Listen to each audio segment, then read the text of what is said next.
నమస్తే రమగారు. నమస్తే చే రమగారు, విక్రమ బేతాల కథలు చెప్పుకుందామా? నరకమాలిన్యం కథ చెప్తాం. ఓకే. పట్టువదలని విక్రమార్కుడు మళ్ళీ వెనక్కి నడిచాడు. కళేబరాన్ని భుజం మీద వేసుకున్నాడు, బయటికి నడుస్తున్నాడు. మళ్ళీ వచ్చాడు భేతాళుడు.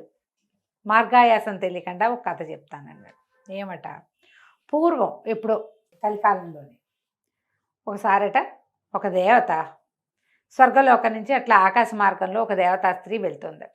ఆవిడ నరకలోకం వైపు నుంచి వెళ్తుంటే నరకంలో ఒక పాపికి ముళ్ళు గుచ్చుకునేలాంటి శిక్ష ఒకటి వేశారు. ఈమె వెళ్తున్న దాని కిందే ఉందట. వాడు ముళ్ళంతా ముళ్ళు గుచ్చుకుని ఒక పాపి చాలా దుఃఖంతో అరిచి కేకలు పెడుతున్నాడు. ఆ దారిన పోతున్న ఆమెకు ఆ కేకలు వినపడ్డాయి. అయ్యో పాపం అని ఈవిడ ఏం చేసింది, అటువైపు వెళ్ళి ఆ ముళ్ళు గుచ్చుకుని నానాహింస పడుతున్నటువంటి ఆ పాపికి ఒంటి మీద ఉన్న ముళ్ళన్నీ తీసేసి తీయగలిగినంత తన స్పర్శ వల్ల వాడికి కొంత స్వాంతం కలిగించి వెళ్ళిపోయింది. తర్వాత వాడి శిక్ష వాడు అనుభవించాడు. ఈ వెళ్ళిపోయిన తర్వాత ఏమైంది, ఈ నరకలోకపు పాపిని ముట్టుకోవటం వల్ల ఆమె చేతులకు ఒక రకమైన మురికెంటిందట. ఉంటితే ఈవిడ ఇంటికి వెళ్ళిపోయింది. స్వర్గంలో ఏదో పని చేసుకుంటోంది. చాలామంది ఈవిడ చేతికి ఏదో మరకైందని గుర్తుపట్టారు. వాళ్ళు తెల్లగా ఉంటారట దేవతలు. ఒక డాట్ పెట్టినా గుర్తుపడతారు. చెయ్యి ముంజెయ్యి అంతా నలుపెక్కిపోతే కనపడదు. ఒక్కొక్కళ్ళకి తెలిసిపోయింది ఈవిడ చేతులకి ఏదో అంటింది మరక, అది వదలటం లేదు అని. ఇంద్రుడు పిలిచి అడిగితే ఈమె చాలా మొహమాట పడి చెప్పింది, నేను అట్లా నరకలోకి వెళ్తుంటే అతని దుఃఖం నన్ను కదిలించింది, అందుకని నేను వెళ్ళి చేశానంటే కేకలేశాడు. నువ్వు ఒకటి, నరకలోక పాపిని మనం ముట్టుకోకూడదు. వాడు చేసిన పాపాలకు శిక్ష వాడు అనుభవిస్తుంటే నువ్వు పోయి తగ్గించడం ఏమిటి, అది నీకంటుకుంది. ఇప్పుడు వాడు బాధపడుతున్నాడు అనుకోకూడదు. నరకంలో వాడు పడే బాధ, నరక బాధలు ఎందుకు వస్తాయి, వాడు చేసిన పాపానికి ఫలితం అది. వాడు ఎలాంటి దుర్మార్గుడో, వాడికి ఆ ముళ్ళు గుచ్చేవి కంటకం, ఇదేదో శిక్ష, నెత్తురు గారిపోతుంది ఆ ముళ్ళు గుచ్చుకున్న చోట నుంచి. వాడు ఎంత దుర్మార్గుడో, భూలోకంలో ఎంత హింస పెట్టాడో మానవుల్ని, అందుకు కదా వాడికి అది వచ్చింది. నువ్వు పోయి వాడికి శిక్ష తగ్గించి వాడిని ముట్టుకొచ్చావు. వాడు ముట్టుకుంటే ఆ నరక మాలిన్యం నీ చేతికి అంటేసింది. దీన్ని పోగొట్టుకోవాలి. నువ్వు పోగొట్టుకుంటేనే స్వర్గప్రవేశం నీకు. భూలోకంలోకి వెళ్ళి 1000 చెప్పులు కుట్టిరా, నువ్వు 1000 చెప్పులు కుట్టొస్తే ఈ మాలిన్యం పోతుంది అని చెప్పాడు. ఈ దేవత ఏం చేస్తుంది, స్వర్గం నుంచి బయటకు వచ్చి భూలోకంలోకి పోయింది. చెప్పులు కుట్టాలి అంటే వాళ్ళంత ఉంది సాధనం. ఈవిడ కుట్టితే ఎవడేసుకుంటాడు ఆ చెప్పులు, ఈవిడెవరో వాళ్ళకి తెలియదు. అందుకని ఒక చెప్పులు కుట్టేవాడి ఇంట్లో ప్రవేశించింది. ఆ చెప్పులు కుట్టేవాడు ముందు రోజు రాత్రి ఆ సాయంకాలం బయట నుంచి తోళ్ళు తీసుకొచ్చి రెడీ చేసి రేపొద్దున్నే చెప్పులు కుట్టడానికి పెట్టుకున్నాడు. ఈ దేవత గారు అక్కడికి పోయి కూర్చుని చకచకా చెప్పులు కుట్టి, కొన్ని జతలు చెప్పులు కుట్టి మూలగొచ్చు.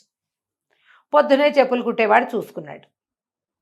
ఏమిటి చెప్పులు ఎక్కడి నుంచి వచ్చాయి, వస్తువు మాత్రం తందే, ఆ తోళ్ళు తనవి, ఎవరో కుట్టి పెట్టారు. వాడు భగవంతుడికి వేల ప్రణామాలు చేసేశాడు. ఎవడో దేవుడు నన్ను రక్షించాడు అనుకున్నాడు. ఇతనికి చెప్పులు కుట్టేవాడు అమ్ముకుంటాడు, కానీ అతనికి కొంచెం మోటుగా ఉండే చెప్పులు కుడతాడు. ఈ దేవత తనకు మంచి పనితనం ఉన్నట్టుగా కుట్టింది. నాజుగ్గా ఉన్నాయి చెప్పులు బయటికి తీసుకెళ్తే విపరీతంగా అమ్ముడుపోయినాయి. టకటగా కొనేసుకున్నారు జనం.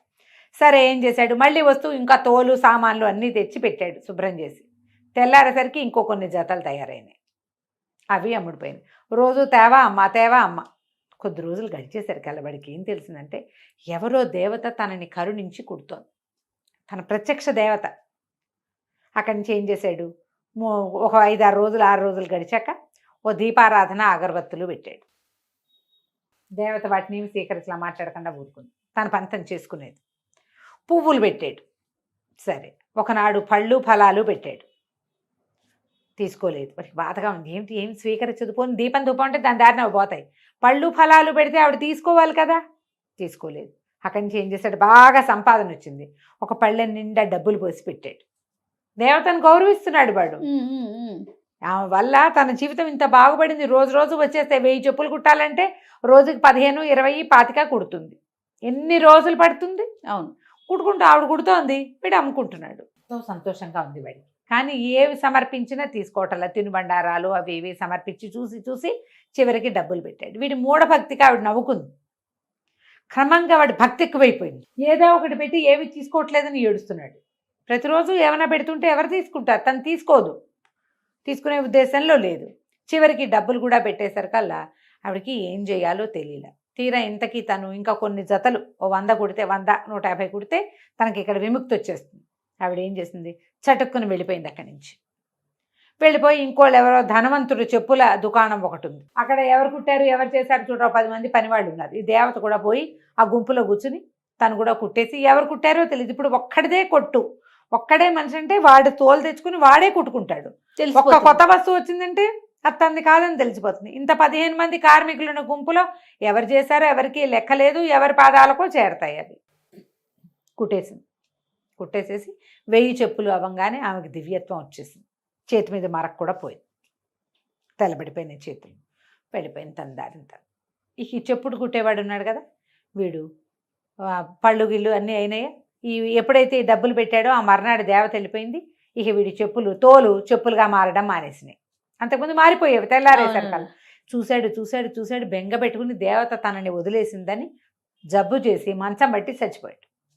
అయ్యో, చచ్చిపోయేసరికల్లా ఇది కథ అయిపోయింది. ఈ కథ చెప్పాడు భేతాళుడు. చూడు, దేవత తన పాపం పోగొట్టుకోవడానికి వచ్చి కొత్త పాపం అంటగట్టించుకుంది కదా, వీడు చావు కారణం దేవతేగా. ఓహో, దీనికి ఏం సమాధానం చెప్తావు నువ్వు అని అడిగాడు. రాజు నవ్వాడు. దేవత ఎట్లా కారణం అవుతుంది? ఎవడి మూఢభక్తికి వాడు కారణం అవుతాడు. ఆమె ఎందుకు యాక్సెప్ట్ చేయలేదు? తను పోగొట్టుకోవడానికి వచ్చిందే వీడిని ఉద్ధరించడానికి, వీడి భక్తిని స్వీకరించి వాడికి ఏదైనా మేలు చేయడానికి ఆమె రాలా. తన మాలిన్యాన్ని తను పోగొట్టుకోవడానికి వచ్చింది, తన పని తను చేసుకుని వెళ్ళిపోయింది. అది వాడికి సహాయం అయ్యింది తప్ప ఆమెకి వాడిని ఉద్ధరించే ఉద్దేశమూ లేదు. వాడి మరణానికి ఆమె కారణం కూడా కాదు. వాడిని ఆమె నమ్మించుంటే, వాడి భక్తి స్వీకరించింది అనుకో, అప్పుడు జవాబుదారీ అయ్యేది. ఆమె ఏమీ తీసుకోలే. మొదటి రోజు నుంచి పువ్వులు, దీపం, ఏది ధూపాన్ని కూడా ఆవిడ స్వీకరించలేదు. కాబట్టి దేవతకి ఎటువంటి సంబంధం లేదు. తన నరకలోక మాలిన్యాన్ని పోగొట్టుకోవటం కోసం పనిచేసింది తప్ప వాడి మూఢభక్తి వల్ల వాడు మరణించాడు. వాడి మరణానికి కారణం పూర్తిగా వాడే, అంతే. తనకు ఒక వెసులుబాటు లభిస్తున్నప్పుడు ఒట్టి పువ్వులతో చేసుకోకుండా ఆ దేవత తనని ఉద్ధరిస్తుంది కాబట్టి తను ఆవిడని సత్కరించాల్సిందే అని అనుకున్నాడు. అనుకోకుండా ఉంటే వాడు బతికుండేవాడు. అది వాడి మూర్ఖత్వమే కానీ ఆమెదేం తప్పు లేదు అన్నాడు. అనగానే నీకు నచ్చింది, చాలా బాగా చెప్పావు, ఇదే కరెక్టు, కానీ నువ్వు మౌనభంగం చేసావు కదా, నేను వెళ్ళిపోతున్నానని శవంతో సహా వెళ్ళిపోయాడు భేతాళుడు. మళ్ళీ విక్రమార్కుడు వెనక్కి నడవడం మొదలుపెట్టాడు. కథ కంచికి మనం ఇంటికి. నమస్తే రమ్మగారు. నమస్తే జయ.